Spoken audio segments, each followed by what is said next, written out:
Everyone, कैसे हैं आप सब। आज हमारी exercise review exercise chapter number 19 matrix and determinant का जो चैप्टर है, इसको हम आज एमसीक्यूज आपको सॉल्व करवाएंगे। Take the correct option. If M denote the number of rows, ये कह रहा है कि एम जो है वो नंबर ऑफ रॉ को रिप्रेजेंट कर रहा हो, and N denoted by number of columns. ठीक है जी। आगे कह रहा है such that M is equals to N, अगर वो नंबर ऑफ रॉज और नंबर ऑफ कॉलम्स के इक्वल होंगे तो वो मैट्रिक्स क्या होगा। अच्छा, आप सबको ये चीज़ मैंने बताई थी स्टार्टिंग में, जब मैंने आपको इंट्रोडक्शन दिया था तो मैंने आपको कहा था कि स्क्वायर मैट्रिक्स वो मैट्रिक्स होता है जिसमें नंबर ऑफ कॉलम्स जो है वो नंबर ऑफ रॉ के इक्वल होते हैं। फॉर एग्ज़ाम्पल यहाँ पे, अच्छा मैं इसको ज़रा सही कर लेती हूँ। यहाँ देखें, फॉर एग्ज़ाम्पल अगर मैं कहूँ 3 2 6 4, फॉर एग्ज़ाम्पल, तो आपके पास, ये आपको पता है कि जो आपके पास वर्टिकली रन कर रही होती हैं लाइंस, वो कॉलम्स होते हैं। कॉलम 1, ये कॉलम 2, ये रॉ 1 और ये आपके पास रॉ 2। ठीक है जी। आप सबको पता है कि आपके पास अपने जब अपने ऑर्डर ऑफ मैट्रिक्स निकालना होता है तो आप कॉलम को रॉ से मल्टीप्लाई करते हो ना, रॉ को r इंटू सी करके फाइंड करते हो। तो r जो है वो m है और c जो है वो n है। तो आप इसको जब भी ऑर्डर ऑफ मैट्रिसेस निकालना होता है तो इसको आप m बाय n भी तो कहते हो ना, ऐसे m बाय n, इसको इस तरह पढ़ा जाता है m बाय n। ठीक है जी। तो जब आपके पास आपका ऑर्डर ऑफ मैट्रिसेस इक्वल होता है, मतलब 2 इंटू 2, यहाँ देखो 2 कॉलम्स हैं 2 रॉ हैं, तो 2 को 2 से मल्टीप्लाई करो, मतलब देखो 2 ही कॉलम्स हैं और 2 ही रॉ है, तो ये स्क्वायर मैट्रिक्स है। अगर आपके पास 3 कॉलम्स और 3 रॉज हों, देखो 1 2 3 3 5 6 1 2 3, फॉर एग्ज़ाम्पल आपने कहा कि मिस नंबर ऑफ रॉज भी 3 है 1 2 3, नंबर ऑफ कॉलम्स भी 3 है 3 इंटू 3 है, तो ये भी आपके पास क्या है कि स्क्वायर मैट्रिसेस है, क्योंकि नंबर ऑफ कॉलम्स जो number of rows number of column के इक्वल है। ठीक है। अगर आपके पास रेक्टेंगुलर मैट्रिसेस के ऑप्शन नंबर 1 में आपको कह रहा है कि आपके पास जो है फर्स्ट ऑप्शन जो है वो रेक्टेंगुलर मैट्रिसेस है, मैट्रिक्स है। रेक्टेंगुलर क्या होता है, देखो अगर मैं आपको एग्जांपल दूं 3 4 2 5 6 1, फॉर एग्जांपल कुछ भी लिख दें। आपने कहा raw number 1, this one is raw number 2, this number is raw 3, column number 1 और ये कॉलम नंबर 2, तो आपका ऑर्डर मैट्रिसेस निकलता है r इंटू कैसे c। तो 2 कॉलम रॉज हैं पर कॉलम 3 है, 3 रॉज हैं सॉरी और कॉलम 2 है। तो आपका पास ये तो एक रेक्टेंगुलर मैट्रिसेस है ना, जिसमें ऑर्डर ऑफ मैट्रिसेस तो जो है वो नहीं सही आ रहा ना आपके पास। तो आपके पास ये क्या है, ये एक रेक्टेंगुलर मैट्रिसेस है जिसके अंदर आपके पास नंबर ऑफ रॉज और नंबर ऑफ कॉलम्स इक्वल नहीं होते। इन केस अगर इस तरह भी ले लो, अगर मैं इस तरह को एग्जांपल आपको समझाने का मकसद ये है, इस टाइप का कोई भी एमसीक्यूज आए तो आप इजीली कर लें। अब आप यहाँ देखो, यहाँ पर आपके पास रॉ 1, ये आपके पास रॉ 2 है, ये कॉलम 1, ये कॉलम 2, ये कॉलम 3, ऐसे ही है ना। तो आप कहोगे मिस r इंटू सी, आपके पास रॉ तो 2 हो गई पर अब कॉलम 3 हो गया है। इस तरह का जो मैट्रिसेस होता है वो आपका रेक्टेंगुलर होता है। तो इसका राइट ऑप्शन आपके पास फिलहाल स्क्वायर मैट्रिसेस, आप टिक लगा लें। इक्वल भी मैं आपको बता देती हूँ, इक्वल मैट्रिसेस क्या होता है। Equal matrix, order of matrices must भी, 2 कंडीशंस होती हैं, order of matrices must be same and corresponding entries must be same. For example एक मैट्रिक्स है 1 3 2 4 और बी एक मैट्रिक्स है 1 3 1 4 और सी एक मैट्रिक्स है 1 2 3 4। तो इसमें कौन सा मैट्रिक्स एक दूसरे का इक्वल होगा, तो ए बराबर होगा सी। अब आप कहोगे मिस ऑर्डर ऑफ मैट्रिक्स इसमें भी 2 इंटू 2 है, इसमें भी 2 इंटू 2 है, इसमें भी 2 इंटू 2 है, सही है ना। लेकिन साथ ऑर्डर ऑफ मैट्रिसेस तो सेम हो ही हो, साथ में उनकी कॉरस्पॉन्डेंस एंट्रीज भी सेम हो, मतलब अगर 1 यहाँ है तो दूसरे में भी 1 ही यहाँ हो, अगर 3 यहाँ है तो दूसरे में भी 3 यहाँ हो। 2 बिल्कुल सेम एज इट इज़ होना चाहिए, सेम एज इट इज़, एक दूसरे का हम शक्ल भी नहीं हो। हम शक्ल में भी थोड़ा बहुत डिफरेंस आ जाता है, बिल्कुल सेम एज इट इज़ होना चाहिए, सेम। तो आप बस नाम अलग है तो आप कहोगे कि ए बी का सी का जो है वो इक्वल है, इक्वल मैट्रिक्स है। बी नहीं है, वो स्क्वायर तो है पर कॉरस्पॉन्डिंग एंट्रीज भी सेम होनी चाहिए। और नल तो आपको पता है जिसके अंदर सारे के सारे ज़ीरो आ जाएं वो आपके पास क्या होता है, नल होता है। ये सब चीज़ें आपको पता है। थोड़ा सा आपको थोड़ा और बताती चलूँ, जैसे कि 3 मैट्रिक्स में आप यहाँ लिखने जा रही हूँ। यहाँ का फर्स्ट ऑप्शन है स्क्वायर। अब 3 मैट्रिक्स लिखने जा रही हूँ यहाँ पर। अब थोड़ा सा आपका यहाँ पे क्लियर भी हो जाएगा, ताकि आप लोगों को सही से मैं थोड़ा सा गाइड भी कर सकूँ, क्योंकि जिन बच्चों ने इंट्रोडक्शन लेक्चर नहीं देखा वो थोड़ा सा यहाँ से देख लेंगे। देखो बेटा, अगर आपके पास ये डायगनल 1 है, डायगनल मतलब ये तिरछे एलिमेंट, ये जो तिरछे एलिमेंट होते हैं इनको डायगनल कहते हैं। अगर ये 1 है और इसके अलावा बाकी सारे के सारे 0 हैं, इसको कहते हैं यूनिट मैट्रिक्स। क्या कहते हैं? यूनिट भी कहते हैं आई, या इसको आइडेंटिटी कहते हैं, आइडेंटिटी, याद रखिएगा।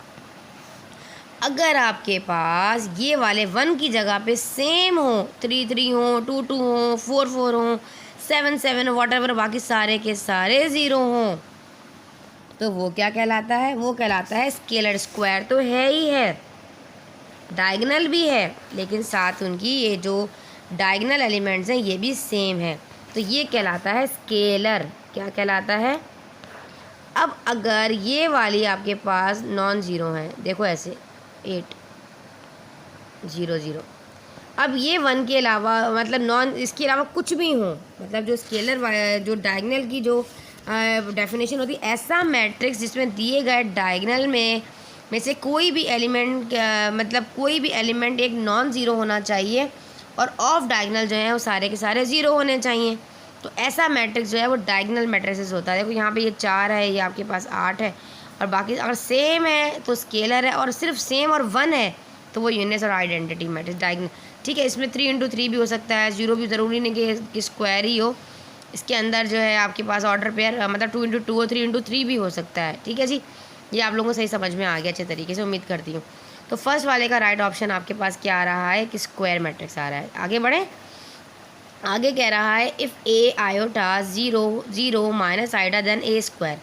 यहाँ पर ए इंटू ए की बात हो रही है कि आपने ए इंटू ए फाइंड करना है। इसको मैं आपको बोर्ड पर ले चलती हूँ। फिलहाल इसका जो राइट ऑप्शन है वो आपके पास माइनस आयोटा स्क्वायर आएगा। जब आप इसको सॉल्व करोगे तो आपको तब समझ में आएगा। यहाँ पे हम बोर्ड पर आ जाते हैं कि सेकंड MCQ में आपके पास आयोटा का स्क्वायर है, इट मीन्स कि आपके पास ए इंटू ए है, कि इसी वाले ए मैट्रिक्स को आपने 2 टाइम आपस में मल्टीप्लाई करना है। ऐसे ही है ना, चलो कर देख लो। अब हमारे पास ये आयोटा ये आपके पास जो है वो रॉज हैं, ये आपके पास कॉलम्स हैं।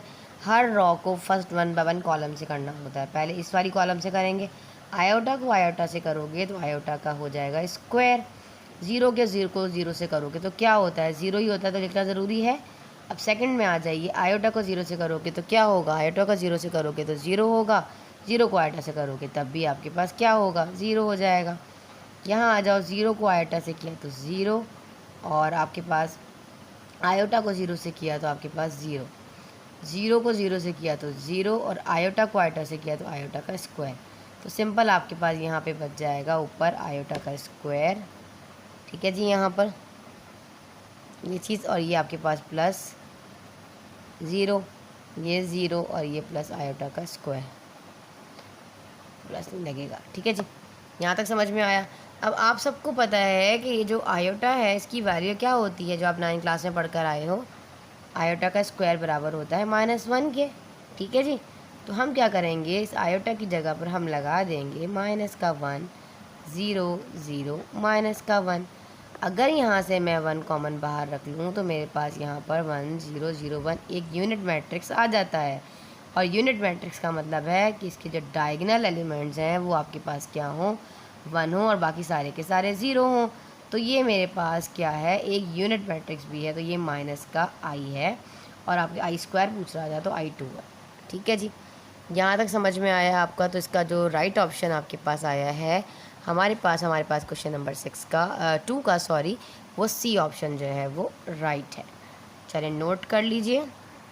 अब हम आते हैं क्वेश्चन नंबर 3 पर। चलिए यहाँ एक एग्जाम्पल से समझाती हूँ। फर्ज कर लें लेट ए एक मैट्रिक्स गिवन है जो कि है 1 1 -1 1 2 0 -1 0 5।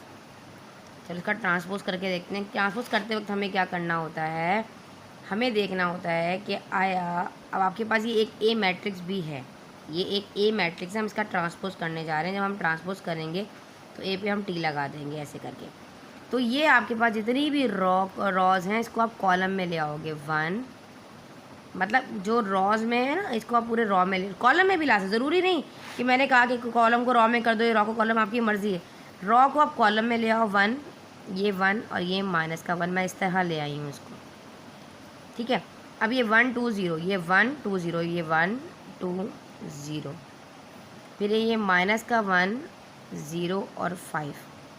आपने देखा गिवन मैट्रिक्स को जब मैंने ट्रांसपोज किया तो मेरे पास ये पूरा का पूरा सेम एज इट इज़ वही उठकर आ गया, चाहे इसको मैं रॉ को कॉलम में चेंज करूँ, ये कॉलम को रॉ में, आंसर तो बिल्कुल सेम वही मैट्रिक्स आ रहा है। तो अगर मैं कहूँ कि ए टी जो है वो टी ए के इक्वल आ जाए, ऐसा मैट्रिक्स जो है वो कहलाता है सिमेट्रिक, जैसे कि ऑप्शन सी में दिया गया है ये वाला मैट्रिक्स।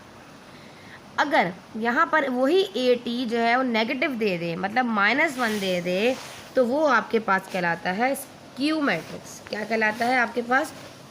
Skew matrix. देखो फॉर एग्जांपल, इसकी एग्जांपल से समझाएंगे आपको, पीछे एग्जांपल में हम आ जाते हैं। मैं आपको दिखाऊँ, हर चीज़ का हल बेटा आपके एग्जांपल में आप लोगों को मौजूद होता है, सिर्फ आपको पढ़ने की ज़रूरत है। बहुत बेहतरीन किताब इन्होंने एग्जांपल के ज़रिए बनाई है, मैं आपको दिखाती हूँ। यहाँ पर हम करने जा रहे हैं यहाँ पर 19.1 में देखें। अब यहाँ पे क्वेश्चन नंबर 3 में उसने हमसे पूछा था कि यहाँ पे ये मैट्रिसेस जो है क्या वो स्क्यू है या वो जो है वो सिमेट्रिक है। हम इसको उठा लेते हैं फिर। फॉर एग्जांपल आपने ये 0 देखा, 0 के बराबर वाला देखो माइनस दे रहा है, इधर वाला देखो ये भी माइनस दे रहा है, इसको उठा लो। इसके बराबर वाला पॉजिटिव दे रहा है, इधर वाला देखो उसके नीचे पॉजिटिव दे रहा है, तो दोनों पॉजिटिव आ रहे हैं ना, तो इसका मतलब ये आपके पास क्या है, एक सिमेट्रिक है। चलो इधर वाला देख लेते हैं, ठीक है जी। यहाँ आ जाओ, नेगेटिव नेगेटिव दे रहा है, यहाँ देखो दोनों पॉजिटिव दे रहा है, यहाँ आ जाओ, ये 1 लिया, इधर वाला पॉजिटिव, इधर वाला पॉजिटिव, ये 4 उठाया, इधर वाला नेगेटिव, इधर वाला नेगेटिव, सेम दे रहा है, कोई ये भी सिमेट्रिक है। ये उठा लेते हैं, 0, इधर 1 दे रहा है, इधर -1 है।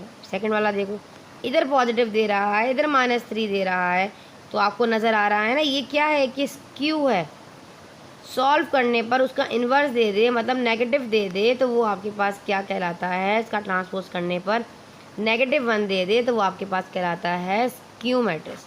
चलिए नेक्स्ट आपके पास आ गया, पर आपने समझ जाना है कि अगर आपके पास ये ट्रांसपोज जो है वो माइनस आ रहा है तो आपके पास वो स्क्यू है, और अदरवाइज पॉजिटिव आ रहा है तो वो सिमेट्रिक है, ठीक है जी। चलिए नेक्स्ट कर लेते हैं। कह रहा है A B C are 3 matrix दिए गए हैं आपके पास और सेम ऑर्डर है, वो कह रहा है ए बी सी, इनका ट्रांसपोज किसके इक्वल होगा। याद रखो ये रिवर्सिबल होता है, अगर ये सिर्फ ए बी होता और इसके ऊपर ट्रांसपोज होगा तो आप कह दोगे पहले बी आ जाएगा, बी ट्रांसपोज, फिर आएगा ए ट्रांसपोज, ठीक है जी, बी और ए आ जाएगा ऐसे। लेकिन अभी फ़िलहाल यहाँ पर आपके पास क्या दिया गया है इसमें, अच्छा इन्वर्स में भी यही कहानी होती है, जैसे कि आपके पास ए बी और इसके ऊपर दे दिया गया है inverse. For example A B के ऊपर इन्वर्स है तो उसका मतलब पहले बी इन्वर्स लोगे और फिर ए इन्वर्स लोगे, ठीक है। उल्टा शुरू करते हैं। अब यहाँ पर इन्होंने हमें क्या दिया था, आप यहाँ देख सकते हैं, यहाँ पे इन्होंने हमें दिया है यहाँ पर सी, ए बी और सी, तो इसका राइट ऑप्शन बी होगा। पहले सी आ जाएगा, फिर बी आएगा, फिर टी आएगा, और ये सेम ट्रांसपोर्ट में भी ऐसे ही होगा। ट्रांसपोज में अगर ए बी सी के ऊपर वो आपको इस तरह इन्वर्स लगा के दे देगा और आंसर पूछेगा तो आप पहले लिखोगे C-1, B-1 और A-1, इस तरह इन्वर्स करके आप लिखोगे, ठीक है जी। तेरे 2 MCQs मैंने आपके यहाँ से कवर करवा दिए हैं। अच्छा अब आगे आ जाते हैं। अब आपके पास देखेंगे वही वाला सवाल लौट के वापस आ गया है, क्वेश्चन नंबर 2 की तरह, जो हमने 2 में किया था कि हमने यहाँ पर क्या निकाला था कि ए को जब हमने सॉल्व किया था तो हमारे पास वो माइनस यूनिट मैट्रिक्स दे रहा था, ये वाला, तो इसे 2 था, कोई फ़र्क नहीं पड़ता, ठीक है, ये चीज़ दे रहा था। अब कह रहा है कि बी को भी फाइंड करके देखें, सी को भी फाइंड करके देखें कि ये सब में यही आंसर क्या, कि इसका राइट आंसर जो है वो क्या है। फ़िलहाल इसका राइट आंसर जो है वो ऑल ऑफ देम है। चलें बोर्ड पर आ जाते हैं, ये चीज़ हम आपको बोर्ड पे एक्सप्लेन करते हैं। हम आपको बताते हैं ए इंटू, देखिए कर देखते हैं। अब आप आई को आई से करो तो आपके पास ये देखो, ये आपके पास रॉज हैं बेटा, ये आपके पास कॉलम्स हैं, रॉ 1 रॉ 2 कॉलम 1 कॉलम, इस तरीके से करना है, कॉलम 2, ठीक है। पहले फर्स्ट रॉ को आपने फर्स्ट कॉलम, इसको मैं ऑलरेडी कर भी चुकी हूँ, क्वेश्चन नंबर 2 में सेम एज इट इज़ वही क्वेश्चन है। आई को आई से किया तो आपके पास क्या आ गया, आइटा का स्क्वायर आ गया। अब सेकंड वाला आपके पास जो रॉ का एलिमेंट है और यहाँ पे आपके पास सेकंड कॉलम, 0 × 0 आपके पास क्या हो जाएगा बेटे, 0 हो जाएगा। अब फर्स्ट रॉ कॉलम ख़त्म हो जाता है, सेकंड कॉलम की बारी है। इस अब आयोटा को जो है अब यहाँ मल्टीप्लाई कर लो तो आपके पास क्या आएगा, सिंपल सी बात है। अच्छा यहाँ पर आपने आयोटा को आयोटा स्क्वायर हो गया ना, अब सिंपल यही वाली रॉ को सेकंड वाले कॉलम से करोगे तो 1 को 0 से करोगे तो 0, और ये भी आपके पास 0 हो जाएगा। 0 को आयोटा से किया 0, आयोटा को 0 से मल्टीप्लाई किया तो 0। सेकंड में सेकंड कॉलम की बारी है, सेकंड वाली रॉ से, तो वो ये हो जाएगा 0 और माइनस माइनस हो जाएगा प्लस और आयोटा का स्क्वायर। तो आप सबको पता है यहाँ पर कि आपके पास ये आयोटा है, 0 प्लस करोगे तो आयोटा का स्क्वायर ही आएगा, यहाँ 0 यहाँ 0 और यहाँ आयोटा का स्क्वायर। डायरेक्ट इसलिए करवा रही हूँ कि बहुत अच्छा आप लोगों को अल्हम्दुलिल्लाह मैंने थ्योरी में ये सब समझाया है। आप सबको पता है, यहाँ पे हम सब जानते हैं कि आयोटा का स्क्वायर किसके बराबर होता है, -1 के इक्वल होता है। अगर मैं यहाँ पर आयोटा के स्क्वायर की जगह पर माइनस का 1 लगा दूँ तो क्या चलेगा, बिल्कुल चलेगा। देखो -1 0 0 एंड -1। अब यहाँ पे अगर मैं 1 बाहर कॉमन ले लूँ तो 1 0 0 1 आ गया, और यहाँ पे ये जो चीज़ें इतनी, ये आपके पास यहाँ पे यूनिट मैट्रिक्स, ये आपके पास जो है वो यूनिट मैट्रिक्स है, जिसको आप आइडेंटिटी भी कहते हो ना, मैट्रिक्स है, इसको आप आइडेंटिटी मैट्रिक्स भी कहते हो। इसमें जो आपके पास डायगोनल होते हैं वो 1 होते हैं, इसके अलावा बाकी सारे क्या होते हैं, 0 होते हैं। तो फर्स्ट वाला तो आप लोगों को यहाँ पे आ गया कि आपके पास जो ए स्क्वायर है, अगर हम a इंटू ए मतलब ए स्क्वायर लें तो हमारे पास किसके इक्वल आएगा, हमारे पास माइनस आयोटा के इक्वल आएगा, ये हम सबको पता है, ठीक है जी। अब सेकंड वाले में इन्होंने हमसे क्या पूछा, इन्होंने कहा कि आप बी भी फाइंड करें, बी और सी दोनों दिए गए हैं, तो हम बी ले लेते हैं। पहले आप बी का एलिमेंट जो भी मैट्रिक्स गिवन है हम उसको ले लेंगे, जैसा कि आपको पता है यहाँ पर बी स्क्वायर। चलिए देखिए, अब आपके पास सेकंड वाला बी स्क्वायर था, ये आपके पास ये स्क्वायर था, मैंने ए इंटू ए लिया, एक ही बात है, ठीक है। देखो बी स्क्वायर, तो बी स्क्वायर कैसे होगा, पहले आपने बी इंटू बी लेना है ना फ़िलहाल। तो पहले आप एक काम करो, जो बी का मैट्रिक्स है उसको हम थोड़ा सा अरेंज कर लेते हैं, ठीक है जी। हमारे पास है वो है 0, और यहाँ इन्होंने दिया हुआ है हमें आयोटा का स्क्वायर, ये आयोटा का स्क्वायर है, ठीक है जी, समझ में आया। फिर है माइनस आयोटा का स्क्वायर और 0। तो हम एक काम करते हैं कि वैल्यूज़ को रख के पहले बी निकाल लेते हैं 0, ताकि थोड़ा आसानी हो, जैसे भी कर सकते हो। आयोटा का जो स्क्वायर है बराबर है -1 के, और यहाँ पे देखो ये -1 है। अब हमें माइनस तो आयोटा के साथ है ही है, हमें ये भी पता है कि आयोटा का जो स्क्वायर बराबर होता है -1 के होता है, तो माइनस माइनस हो जाएगा +1, ठीक है। इसीलिए यहाँ पर आ जाएगा +1, और यहाँ पे आपके पास 0। यहाँ तक आप लोगों को समझ में आया। अब हमारे पास गिवन ये वाला मैट्रिक्स, इसको हमने बी का नाम देना है, और बी का नाम ये बी है, तो हम बी इंटू बी करेंगे, क्योंकि हमें बी स्क्वायर फाइंड करना है कि किसके इक्वल आता है, बी इंटू बी। तो हम दोनों में बी रख लेंगे। देखो कैसे, दोनों बी हमारे पास ये है ना, 0 -1 1 एंड 0 इंटू अगेन 0 -1 1 एंड 0, ठीक है जी। कर देखो इसको बेटा, बहुत आसान है। सेम एड्रेस वही रॉ और कॉलम वाली कहानी है कि जब प्रोडक्ट फाइंड कर रहे होते हो तो 0 डायरेक्ट कर लो, 0 को 0 से करा तो 0 आया, -1 को 1 से किया तो आपके पास 1 आया।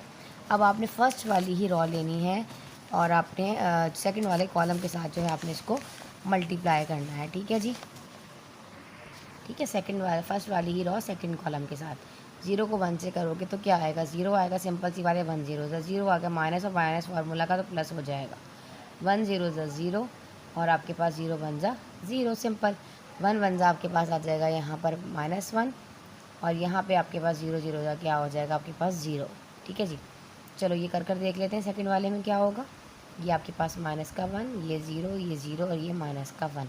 अब यहाँ से सेम एज इट इज़ यहाँ की तरह -1 अगर मैं कॉमन रख लेती हूँ, सॉरी माइनस कॉमन रख लेती हूँ, तो मेरे पास बाहर निकाल लिया तो 1 0 0 1 आया। और आप सबको पता है कि ये भी एक यूनिट मैट्रिक्स है, और यहाँ प्रूव हो चुका है कि बी स्क्वायर भी -i यूनिट मैट्रिक्स के इक्वल आया है। तो इसका मतलब फर्स्ट वाला भी लाइक जो है प्रॉपर्टी सेटिस्फाई कर रही है, सेकंड वाले भी, और थर्ड वाली सी स्क्वायर भी यकीनन कर रही होगी। कर देख लेते हैं, सी इंटू सी, ठीक है जी। तो सी इंटू सी आपके पास मैट्रिक्स गिवन है, जो कि इन्होंने दिया है 0 आयोटा आयोटा एंड 0। इसको 2 टाइम मल्टीप्लाई कर लो, 0 आयोटा आयोटा एंड 0। चलो डायरेक्ट करते हैं, 0 को 0 से किया 0 आया, अब आयोटा को आयोटा से किया तो आपके पास क्या आया, आयोटा का स्क्वायर आया प्लस आयोटा का स्क्वायर। अगेन 0 को आयोटा से किया तो आपके पास 0 आया, और आयोटा को 0 से किया तो 0 आया। आयोटा को 0 से किया तो 0, 0 को आयोटा से किया तो अगेन 0, फिर आयोटा को आयोटा से किया तो आयोटा का स्क्वायर, 0 को 0 से किया तो आया 0। अब वैल्यूज जब पहले पुट करो या बाद में पुट करो कोई फ़र्क नहीं पड़ता, सेम बात है। पहले भी आप वैल्यू पुट करके कर सकते थे, बाद में भी कर सकते हो। मैं वैल्यूज डाल देती हूँ, ज़ीरो तो इग्नोर कर देती हूँ, ज़ीरो की तो कोई बात ही नहीं है। आयोटा है तो आयोटा का स्क्वायर बराबर होता है -1 के, ये पूरा ज़ीरो हो जाएगा, ये भी ज़ीरो और ये भी आयोटा का स्क्वायर बराबर होता है माइनस। या तो मैंने देखो जैसे कि बी मैट्रिक्स से पहले वैल्यूज डाली फिर सॉल्व किया, आपकी मर्जी डायरेक्ट भी कर सकते हो। यहाँ पे देखो आप माइनस कॉमन निकाल लो, बाहर 1 0 0 1, देखो ये भी प्रूफ हो गया कि सी स्क्वायर भी आपके पास किसके इक्वल है, माइनस यूनिट मैट्रिक्स के। तीनों प्रॉपर्टीज जो है वो सेटिस्फाई कर रही हैं, तो आपका जो राइट ऑप्शन है वो डी है, all of these.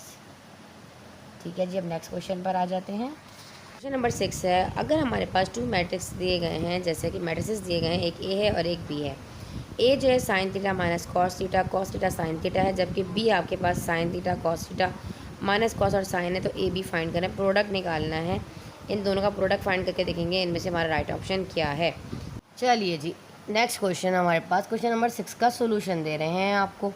A B कहता है कि sine theta minus cos theta, यहाँ पर है कॉस थीटा और साइन थीटा गिवन है।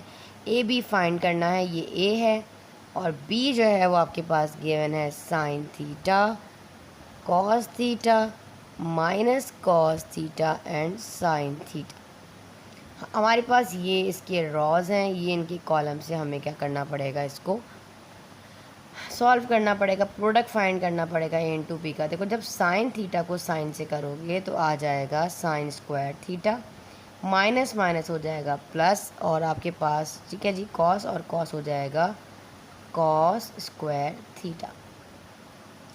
Same as it is, first row ख़त्म हो गई, अब सेकंड ड्रॉ की बारी है। साइन को कॉस से करोगी तो ये साइन थीटा और ये कॉस थीटा तो अलग रहेगा, डॉट मल्टीप्लाई कर दो साइन थीटा कॉस थीटा। ठीक है जी, नेक्स्ट कॉस को जब साइन से करोगे तो आ जाएगा माइनस का cos theta and sine theta.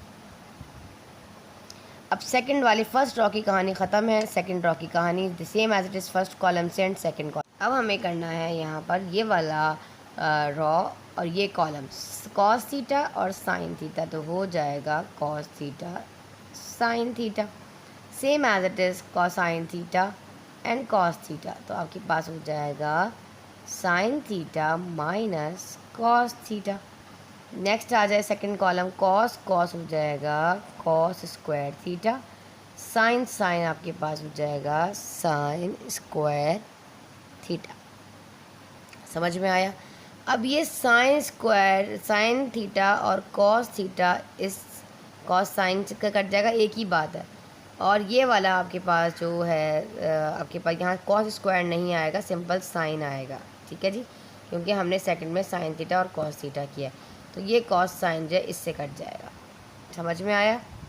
अब हमें क्या करना है, ये आपको पता है कि ये आपके पास एक आइडेंटिटी है, ट्रिग्नोमेट्री चैप्टर जब आप पढ़ेंगे आपके पास आएगा sine square theta plus cos square theta बराबर होता है 1 के।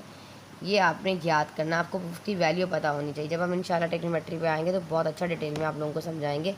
मेरा फेवरेट जो है वो टॉपिक भी है, चैप्टर भी है ये वाला। ठीक है जी, बच्चों को बहुत मुश्किल लगता है कॉस साइन साइन कॉस, लेकिन ऐसे ट्रिक से आपको समझाएंगे इंशाल्लाह, कभी भी नहीं भूलेंगे आप। यहाँ 1 आ जाएगा, यहाँ पे कट गया 0 आ जाएगा, यहाँ पे आपके पास 0 आ गया और ये आपके पास 1 आ गया।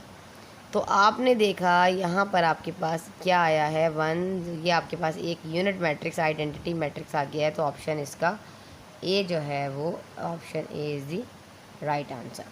चलिए नोट कर लीजिए, अब हम नेक्स्ट करते हैं। नेक्स्ट आ जाइए, नेक्स्ट में वो आपको कह रहा है यहाँ पर बच्चे कि नेक्स्ट आपके पास जो क्वेश्चन है, चलें जी, हाँ क्वेश्चन नंबर 7। अब 2 को भी मल्टीप्लाई करना है x से, 2 को 3 से, 2 को 4 से, 3 को 1 को 2x से करोगे तो ये हो जाएगा 2x, 2 को 3 से करोगे तो 6, 2 को 4 से करोगे तो ये 8। ऐसे 3 की बारी है सेकंड वाले को, 3 को 1 से करोगे तो हो जाएगा माइनस का 3, 3 को y से करोगे तो 3y, 3 को 0 से करोगे तो 0, फिर अगेन 4 को 0 से करोगे तो 0, 4 को आपके पास 4 से करोगे तो 16, और 4 को आप इस तरह आगे z से मल्टीप्लाई करोगे तो आपके पास क्या आ जाएगा, आपके पास आंसर में आएगा 4z। ठीक है जी, ऐसे अब आपके पास ये इस तरीके से एक मैट्रिक्स तैयार हो गया है। अब आपने इसको सॉल्व करना है और इक्वलिटी की बात कर रहा है, कह रहा है कि अगर आप इन दोनों को प्लस करो तो ये इसके इक्वल है और इसमें एक्स इनकी वैल्यूज़ फाइंड करनी है कि ए की वैल्यू क्या आई है, बी में क्या आई है, मतलब एक्स की क्या आई है, वाई की क्या आई है और जेड की क्या आई है। तो इसको बोर्ड पर ले आते हैं और चलिए तीनों मैट्रिक्स रख लेते हैं। 2x 6 8, फिर कह रहा है प्लस -3 3y 0, फिर कह रहा है 0 16 एंड 4z इक्वालिटी दे रहा है कि इसके इक्वल है। चलो जी करते हैं, इनको पहले ऐड कर लो। ठीक है जी, ये 2x है और ये -3, तो प्लस माइनस माइनस हो जाएगा, तो ये हो जाएगा आपके पास 2x माइनस का 3। नेक्स्ट कर लीजिए 6 + 3y और ये 8 + 0, तो मतलब 8 ही आएगा, 0 लगाना ज़रूरी नहीं है। 0 16 4z इक्वालिटी आ रही है कि ये इसके इक्वल है, तो इसका मतलब ये हुआ कि 2x - 3 बराबर है 0 के। 2x - 3 = 0। तो यहाँ से x की पहले वैल्यूज़ निकालते जाओ ताकि हमारे पास सबकी वैल्यूज़ आ जाएँ। x की वैल्यू यहाँ से पहले फर्स्ट वाले से निकालेंगे, इसके आगे निकाल लेते हैं। नेक्स्ट स्टेप देखें ऐसे 2x, तो ये 0 के पास 3 जाके पॉजिटिव हो जाएगा। अगेन यहाँ पर x की वैल्यू आ जाएगी 3/2, एक डब्बे में कर लो बंद। फिर बारी है 6 की, इसकी 3y = 16। ठीक है जी, तो यहाँ से नेक्स्ट देख लीजिए आगे क्या होगा हमारे पास। ये हो जाएगा 3y और ये वाला माइनस का प्लस का 10 या 6, यहाँ के माइनस का 6 हो जाएगा। 16 में से 6 जाएगा तो बचेगा 10, डायरेक्ट कर सकते हो ना 10, और ये 3 यहाँ लगा दो, डिवाइड में आ जाएगा 3, तो ये हो जाएगा 10/3। तो y की वैल्यू आपके पास आ गई 10/3, एक डब्बे में बंद कर लो। फिर है आपके पास 8, तो सिंपल 8 बराबर किसके है 4z के, यहाँ कह रहा है। तो यहाँ पे हमें क्या करना है, z है और ये 8/4, मतलब 4 नीचे चला जाएगा ना डिवाइड में, तो 4 × 1 = 4, 4 × 2 = 8, तो z की वैल्यू आपके पास आएगी 2। चलिए जी, यहाँ पे क्या आ रहा है क्वेश्चन नंबर 8 में आपके पास गिवन क्वेश्चन नंबर जो 8 है, फॉर मैट्रिक्स ए इन्वर्स और ए ऊपर इन्वर्स। देखो इन्वर्स के ऊपर भी आपके पास जो है वो इन्वर्स मौजूद है, तो ये ए के इक्वल होगा। यहाँ पे और ऑप्शन ए है। ट्रांसपोज वाले में भी ऐसे ही होगा, अगर ये ऐसे कह दे कि ए ट्रांसपोज ऊपर अगेन ट्रांसपोज, तो वो भी ए के ही इक्वल आएगा। ठीक है, यहाँ से भी 2 MCQs कवर हो गए। क्वेश्चन नंबर 9 में कह रहा है इफ़ एक्स फाइंड एक्स कीजिए इफ़ ये गिवन मैट्रिक्स है और कह रहा है इक्वल है x + 4 के। देखो ऐसे यहाँ पे ये 5 1 2 x है और यहाँ पे कह रहा है कि ये चीज़ x + 4 के इक्वल है। पहले इसको सॉल्व कर लो, तो ये हो जाएगा 5x और ये हो जाएगा आपके पास 2x = x + 4। ठीक है जी, तो यहाँ पे आपने क्या करना है, यहाँ पे 2 × 2 होगा, x नहीं आएगा। चलिए मैं आपको ये बोर्ड पे करवा देती हूँ, यहाँ पे खिचड़ी सी बन जाएगी। हमारा क्वेश्चन नंबर 9 का सोल्यूशन है, देख लीजिए। एक आप x की वैल्यू को फाइंड करना है इफ़ जो गिवन मैट्रिक्स है 5x 1 2, ये क्रॉस मैंने लगाया ताकि आपको समझा सकूँ, = x + 4। इतनी चीज़ जो है वो x + 4 के इक्वल है। पहले क्रॉस करके इसको सॉल्व कर लेते हैं। ये हो जाएगा 5x - 2 × 2 = x + 4, और आपने इस तरह किया। यहाँ पे आप 5x जो है 5x को अपने पास बुला लेगा तो माइनस का x हो जाएगा, और ये 2 जो है इस नेगेटिव को अपने पास बुला लेगा तो यहाँ पॉजिटिव हो जाएगा, तो ये 6 हो गया, 5 में से बन गया तो 4 हो गया। x फाइंड करना है, 4 को कहेगा चलो भाई मेरे पास से हट जाओ, डिवाइड में आया है, 4 2 = 2 2 = 4 2 3 = 6, तो x की वैल्यू आ जाएगी 3/2। तो इफ़ द मैट्रिक्स गिवन है 3 × 3 है, इनवर्टिबल मतलब नॉन सिंगुलर, और लैम्डा की value is not equal to 70, -17 आएगी। ठीक है जी, इसका राइट ऑप्शन -17 है। अब हम बोर्ड पर आ जाते हैं और आपको बताते हैं कि लैम्डा की वैल्यू आपने किस तरह फाइंड करनी है। लास्ट है आपके पास इफ़ द मैट्रिक्स, आपके पास लैम्डा -3 4 -3 साइन दिया गया। नोटेशंस होती हैं सिंबल, जैसे कि पाई ऐसे, लैम्डा ऐसे, ठीक है, फाई हो गया, तो ये सब आपको सिंबल्स पता है ना। इज़ इन्वर्टिबल मतलब कि आपके पास नॉन सिंगुलर हो, तो आपने लैम्डा की वैल्यू इज़ नॉट इक्वल, जो भी आपके पास गिवन ऑप्शन है आपने इसमें से बताना है कि आपका राइट ऑप्शन क्या है। चलो आ जाते हैं, इसको सॉल्व करते हैं। लैम्डा, इसको एक्सपेंड करते हैं, इसकी लाइन गई, ये रह गया, तो आया 0 1 3 2। ठीक है, ये 3 मैट्रिक्स है, 3 × 3 है, तो इस तरीके से ही होगा। ये -3 तो माइनस फार्मूला का होता है, तो माइनस माइनस प्लस हो जाएगा। आप सबको पता है कि यहाँ फार्मूला का माइनस होता है। ठीक है जी, इन बच्चों ने एक्सरसाइज नहीं की, वो देख लें, और ऑलरेडी भी अपना माइनस है तो ये प्लस हो जाएगा। अब ये वाला जो है आपके पास कॉलम और ये रह जाएगी, तो -3 1 -1 2 हो जाएगा, और ये आपके पास पॉजिटिव का 4 है, तो ये वाला रॉ और ये कॉलम जाएगा, तो हो जाएगा -3 0 -1 और 3। सिंपल। ठीक है जी, अब सॉल्व कर लेते हैं। मैं डायरेक्ट करूँगी इसको, 0 2 को 2 से करूँगी, 0 हो जाएगा, 3 1 = 3, फार्मूला का माइनस प्लस का 3 ऐसे ही रहेगा फिलहाल। यहाँ आ जाओ, 3 को 2 से मल्टीप्लाई किया तो माइनस का 6 हो जाएगा, और ऑलरेडी माइनस होता है, माइनस माइनस प्लस हो जाएगा, 1 1 जा 1। ठीक है जी, प्लस का 4, 3 3 जा 9, माइनस का 9, 1 0 10 0 हो जाएगा। तो 0 में से 3 माइनस किया तो माइनस का 3 आएगा, 3 को लैम्डा से मल्टीप्लाई कर लो तो ये minus 3 lambda. Minus minus plus minus plus minus होता है, 6 में से 1 गया, 5 बचा, साइन बढ़े, माइनस की आएगी, माइनस का 5, माइनस का 5 3, तो 5 3 15, तो माइनस का 15 हो जाएगा, बाहर भी प्लस है, माइनस है, माइनस प्लस माइनस हो जाएगा, 9 को 4 टाइम मल्टीप्लाई कर लो तो 36 आता है। अब माइनस माइनस प्लस हो जाएगा 36, और ये आपके पास होता है माइनस का 51 हो जाएगा, और ये है माइनस का 3 लैम्डा। अब यहाँ पे जो आपका मैट्रिसेस है वो इन्वर्टिबल है, बट ठीक है, नॉन सिंगुलर है, इज इक्वल्स टू 0। अब ये लैम्डा फाइंड करना है, तो ये हम ले लेंगे इसको माइनस का 3 लैम्डा फिलहाल अपनी जगह पे रहेगा, पॉजिटिव का 51 हो जाएगा। अब ये लैम्डा वहाँ जाएगा, अब जगह रहेगा 3 मल्टीप्लाई में है, यहाँ आकर डिवाइड में रहेगा, 3 1 जा 3, और 3 1 जा 3 2 है, तो 3 7 जा 21। तो इसका मतलब है कि लैम्डा की जो वैल्यू आई है वो आपके पास आई है माइनस का 17। ठीक है जी, तो lambda -17 which is not equal to, आपके पास जो ऑप्शन में आ रहा है आपके पास वो राइट ऑप्शन है आपके पास, माइनस का 17। ठीक है जी, चलो जी, अब इसको नोट